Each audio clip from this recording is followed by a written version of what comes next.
Hello everyone, welcome to my YouTube channel. In this video, we will continue with citizen participation by talking about running for public office. We will focus on how the framers set up the qualification provisions for running for Congress and president. Let's start with Congress. The framers wanted to develop some criteria to determine who could run for Congress.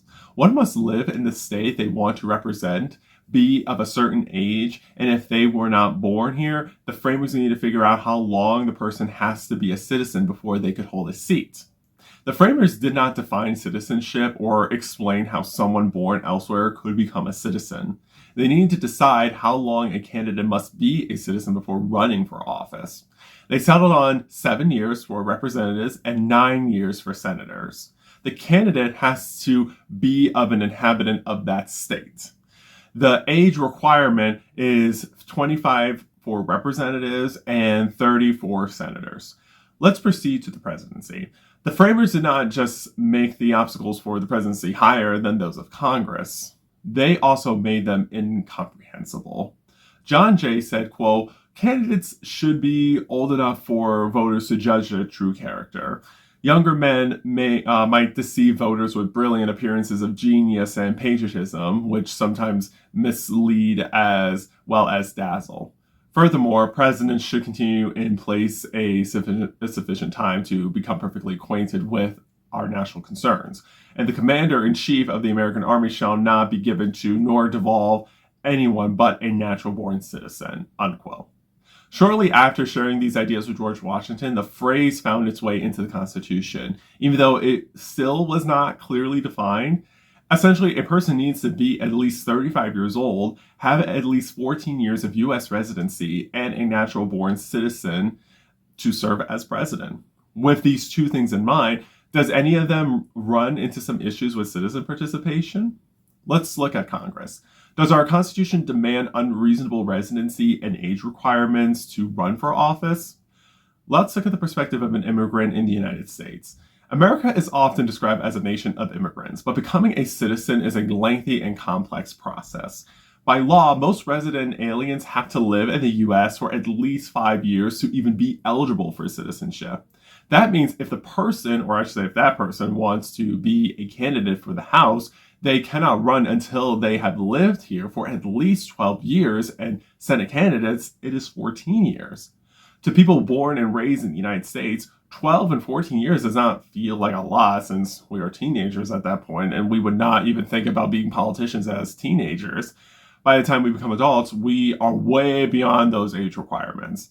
But for immigrants who successfully make a life in the United States after a couple of years and want to run for Congress, they are forced to wait. It seems like the age and residency requirements are biased towards people born and raised in this country. For minimum age requirements, they are also hard to justify. The Constitution states you must be at least 25 years old to run for the House and 30 years old to run for the Senate. If you can vote for your representative and senator at 18, why do you have to wait another 7 or 12 years before you can run for a seat? Consider that Congress has the power to declare war and Americans can join the military at age 18. If you're old enough to serve, should you be old enough to participate in decisions about your deployment? Think about it. If this country trusts young adults who are between 18 to 24 years old with voting and fighting a war, then being eligible to run for Congress at that same age should be accessible to them. The point we need to look at here is these age and residency requirements can delay different groups of people from making direct change in public office as a political candidate and politician. Let's look at the presidency. Americans often say, quote, "anyone can grow up to be president," unquote. But that is that's not always necessarily the case. The U.S. puts more limitations on running for president than any other democratic country. 1/3 of American citizens are ineligible to become president because of the restrictions in our Constitution. Naturalized citizens, those who were born abroad but became legal citizens of the United States, have held many different government positions. They have served in Congress as members of the Supreme Court and presidential cabinets and as head of the Joint Chiefs of Staff of the U.S. military. The only offices barred to those who are not U.S. citizens at birth are the presidency and the vice presidency. in case that person ultimately has to serve as president. That is not even counting the age restrictions. Just like Congress, the qualifications to run for president are biased towards people born in the United States. As I just laid out, anybody can perform high-level government jobs regardless of if they are a natural-born citizen or an immigrant who naturalized in this country. Anyone is capable of doing these jobs as long as they are knowledgeable about them and willing to do them. Those jobs are important for executing the day-to-day operations of the federal government, and we rely on these departments to properly function. So why should the presidency be any different? Does being born in or out of the country make a person inherently different from another person with regards to being president? Everyone has unique ideas for how a person wants to change the country. Again, as long as the person is willing to be president and is knowledgeable about it, there should not be this natural born citizenship requirement. Let's do some comparisons related to qualifications for a Congress or any type of legislature. Massachusetts, Montana, North Dakota, Ohio, and Vermont have no minimum age requirements to run for the lower house of the state legislature. Massachusetts requires that candidates for the upper house merely be old enough to vote. California, Idaho, Kansas, New York, Ohio, Rhode Island, Washington, and Wisconsin allow 18-year-olds to run for some offices. In Kansas, that no longer includes governor or lieutenant governor. States have different requirements, or none at all, for residency. Kansas, Michigan, and New Mexico require simply establishing residency. Rhode Island wants candidates to have lived in the state for at least 30 years, or 30 days. Other mandates range from 1 year of residency, Idaho, to 7 years, New Hampshire. In some countries, like Belgium and Ireland, any citizen can run for election, regardless of the source or length of their citizenship. And in some others, like Australia, Britain, Iceland, and Germany, you can run for office if you're old enough to vote, though not usually for head of state. Other countries allow their citizens to run for office a few years after they reach the minimum voting age. In Australia, the period is 2 years. In Belgium, Ireland, and Luxembourg, it is 3. Essentially, if we want to lower the barriers for candidacy requirements, the Constitution would have to be amended. Since there is no widespread call to do so, it would be up to us, specifically young people and newcomers, to push for this change. Let's look at some comparisons related to qualifications for a president or any type of chief executive. Just as the U.S. president is the chief executive of the country, the governor is the chief in every state. States vary widely in their requirements for this office. For residency periods, it is 5 years for California, Louisiana, Maine, and Texas. It is 7 years for Alabama and Florida. It is 10 years for Missouri. For citizenship requirements, it is 5 years for California, 15 years for Georgia, and 20 years for New Jersey. For age requirements, it is 30 years for 35 states. Ohio, Vermont, Washington, and Wisconsin allow anyone who is old enough to vote to run. In most countries, any citizen can run for head of state. However, Bahrain, Brazil, Mexico, Peru, the Philippines, Tunisia, Zambia, and several Latin American countries do require presidents to be natural-born citizens. Most countries also set a minimum age ranging from 18 in Australia, France, and Britain to 50 in Italy. France also mandates that a presidential candidate has a bank account. 30 countries stipulate that their leaders must belong to a particular religion. In Andorra and Lebanon, they must be Christian. In Bahrain and Thailand, they must be Buddhist. In Ireland, Jordan, Morocco, Saudi Arabia, and Syria, they must be Muslim.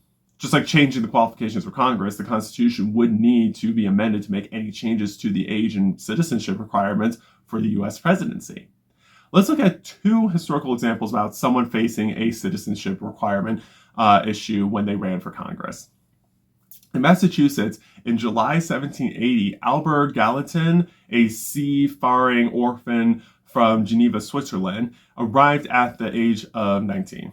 Determined to stay, he traveled throughout the American colonies, learning about the terrain and the people. He even joined a militia to battle the British in Maine. In 1785, he became an American citizen. After the war, he taught at Harvard College. When he inherited some money, he bought land and built a home in western Pennsylvania. What he wants to do is enter politics. At the age of 27, Gallatin served on a committee to evaluate the U.S. Constitution. He was not a fan of the document because it gave too much power to the federal government and not enough to states. He later helped revise the Pennsylvania state constitution and was then elected to the state's House of Representatives. In Philadelphia in 1793, people thought Gallatin could not serve in the Senate because the Constitution requires 9 years of citizenship before being elected, and he's been a citizen for 8 years. A majority of his fellow senators disagreed with his assertion that serving in the Revolutionary War 13 years ago would count for something. The senators voted him out, and Gallatin lost his seat. After being ousted from the Senate, Gallatin ran for a seat in the House of Representatives, which required only 7 years of citizenship. He was elected in November 1794. He became an important leader of the Democratic Republican Party as Secretary of the Treasury. Gallatin continued to serve until 1814. He holds the record for having served the longest term as Secretary of the Treasury, one of the most important departments within the executive branch. This example shows not only how the residency requirement affected Gallatin, but also showed that someone who was born outside of the United States can still provide valuable work to the country, especially in an executive branch department. Let's look at another historical example. Following the Civil War, members of the Republican Party had set up governments in the defeated southern states to try to guarantee that former enslaved people would receive the same rights as white people. In 1870, Mississippi's new Senate elected Reverend Hiram Revels to the U.S. Senate. Democrats, however, did not want a black man to represent the state in Congress. Even though he had been born in North Carolina 43 years earlier, his opponents claimed he had not been an American citizen for 9 years. How could that be? In a 1857 Supreme Court case called Dred Scott v. Sanford, the Supreme Court ruled that people of African heritage were not citizens. The 14th Amendment overturned that decision, but it was adopted only 1865, 2 years before Revels' election. Still, Reverend Hiram Revels almost missed the honor of becoming our country's first African-American senator. This example shows how bad actors try to use the qualifications as a way to exclude Revels from becoming a politician because of a technicality that did not truly apply to him. Now, let's go over a contemporary example about someone facing a citizenship requirement issue when they ran for president.